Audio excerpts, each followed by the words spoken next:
வணக்கம் ஃப்ரெண்ட்ஸ். இன்றைக்கி என்ன டாபிக் பார்க்க போகிறோன்னா 100 வாட்ஸ் ஒரு சோலார் பேனல், ஒரு 40H சோலார் பேட்டரி, அதில் வந்து 18 வாட்ஸு டிசி ஸ்ட்ரீட் லைட். இந்த 2 ஸ்ட்ரீட் லைட்டு வந்து இந்த பேட்டரி பேக்கப்பில் வந்து ஃபுல்லாகவேவும் நம்மளுக்கு 8 to 10 மணி நேரம் பேக்கப்பில் எரியிற மாதிரி செட்டிங்ஸ் பண்ணி யூஸ் பண்ணிக்கலாம். அதே மாதிரி இதில் ஒரு 10 ஆம்ப் சார்ஜ் கண்ட்ரோலரும் இருக்குது. இது மூலமாக நமக்கு யூஎஸ்பி போர்ட்டில் மொபைல் ஃபோன் சார்ஜ் பண்ணாலும் யூஸ் பண்ணிக்கலாம்.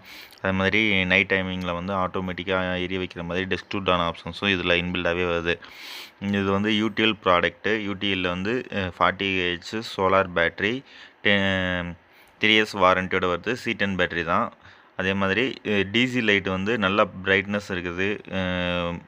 அதிக பிரைட்னஸோடையும் லாங் லைஃபோனும் வரக்கூடிய எல்இடி கான்செப்டில் தான் பண்ணி கொடுத்துருக்குறோம். இந்த ப்ராடக்ட் உங்களுக்கு வேணும்னா கீழே இருக்க காண்டாக்ட் நம்பர் காண்டாக்ட் பண்ணுங்கள். அப்படி இல்லைனா டிஸ்கிரிப்ஷனில் உங்கள் ஏரியாவில் இருக்க டிஸ்ட்ரிபியூட்டர் நம்பர் கொடுத்துருக்குறேன். அவங்களை காண்டாக்ட் பண்ணி பர்ச்சேஸ் பண்ணிக்கோங்க. Thank you friends.